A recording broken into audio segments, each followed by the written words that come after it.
More than friends. Chapter 1. The Unspoken Tension. Lena and Jake had been best friends since freshman year of college, study partners, gym buddies, and each other's emergency contacts.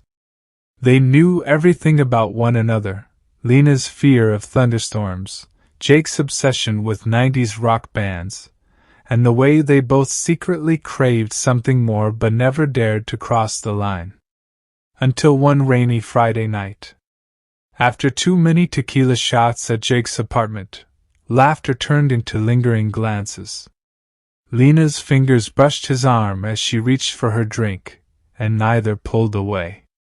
The air thickened with something dangerous. "We should probably stop," Jake murmured, his breath warm against her neck. Lena's pulse raced. "Probably." Neither moved. Chapter 2. Crossing the Line. What started as a hesitant kiss quickly spiraled into something desperate. Clothes were discarded, hands explored, and years of suppressed desire erupted. Afterward, they lay tangled in silence, the weight of what they'd done settling between them.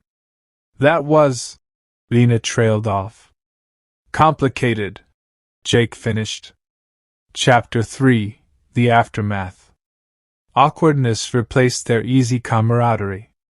Texts went unanswered, and group hangouts became minefields of stolen glances.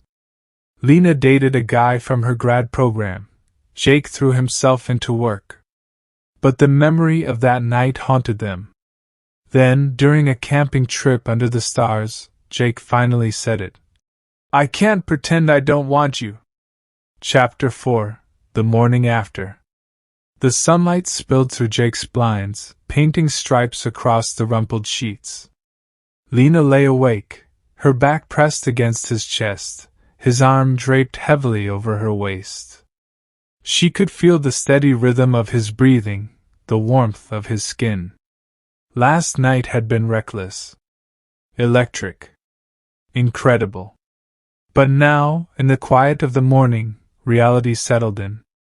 She shifted slightly, and Jake stirred, his fingers tightening around her hip. "You awake?" His voice was rough with sleep. "Yeah." A beat of silence. Then softly, "Was this a mistake?" Jake exhaled, his breath warm against her shoulder. "I don't know." Lena turned to face him, searching his eyes. The usual ease between them was gone, replaced by something uncertain, something fragile. "We can undo it," she whispered. "I don't want to," he admitted. Chapter 5. The Space Between. The next few weeks were a dance of avoidance and stolen moments.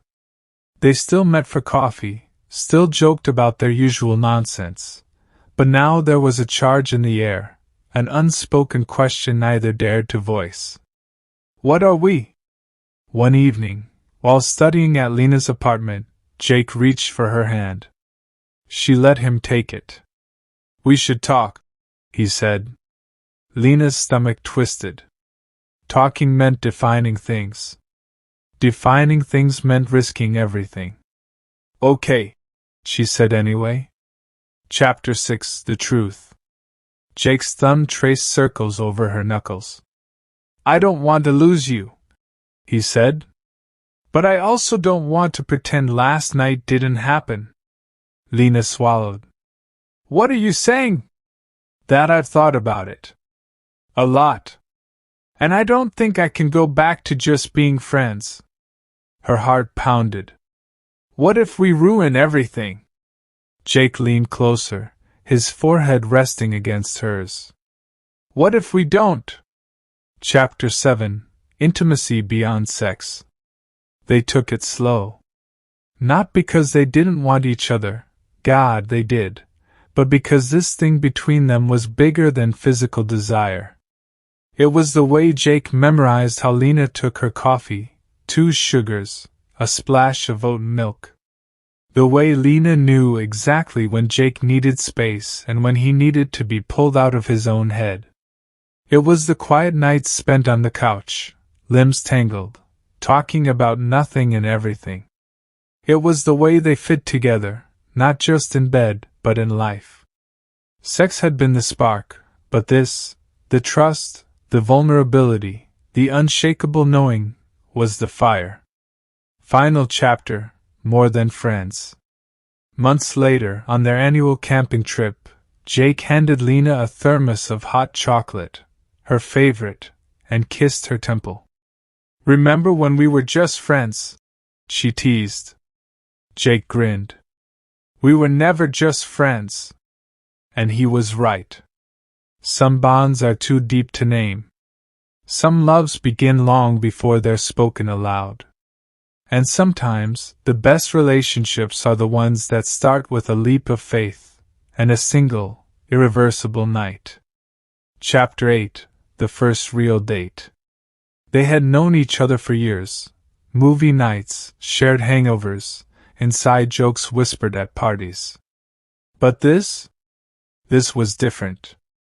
Jake had texted her that morning. "Dress nice.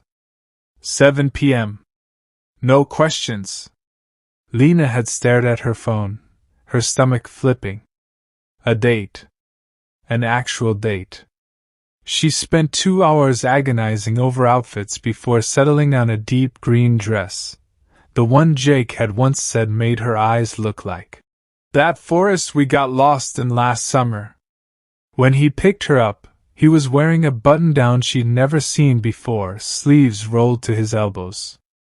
His gaze flickered over her, lingering just a second too long.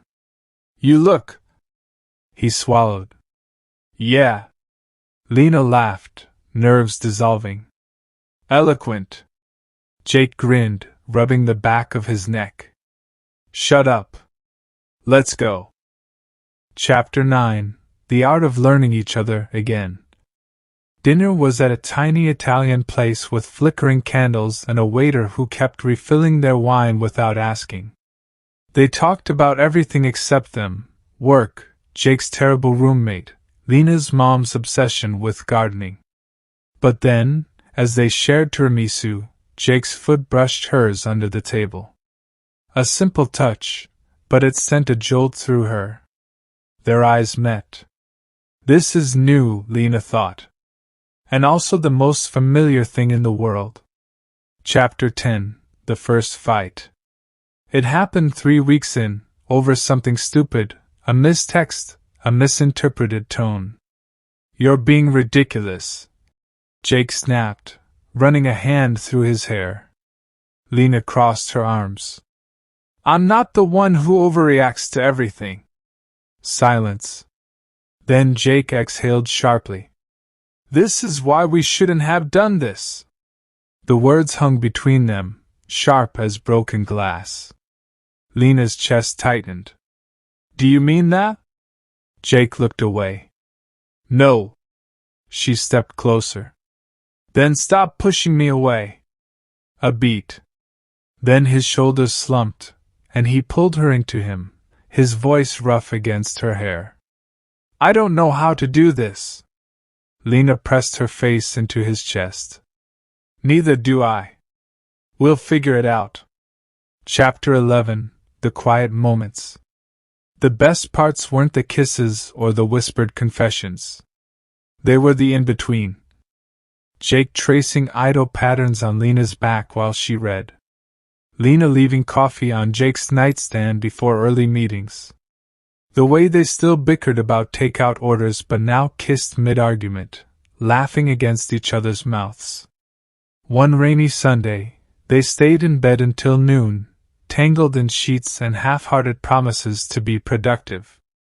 Jake propped himself up on one elbow, studying her. "What?" Lena asked. "Nothing," he murmured, brushing a thumb over her cheekbone. "Just you?" And for the first time, it was enough. Final chapter: The Leap. On their 1-year anniversary, Jake took her back to that first restaurant. Over dessert, he slid an envelope across the table. Inside was a photo, the two of them, sunburnt and grinning, from their disastrous camping trips sophomore year. Written on the back. Best friends first. Everything else after. Lena looked up, her eyes burning. Jake! He kissed her, slow and sure, in front of everyone. Because some loves take time. And the slow burns are the ones that last.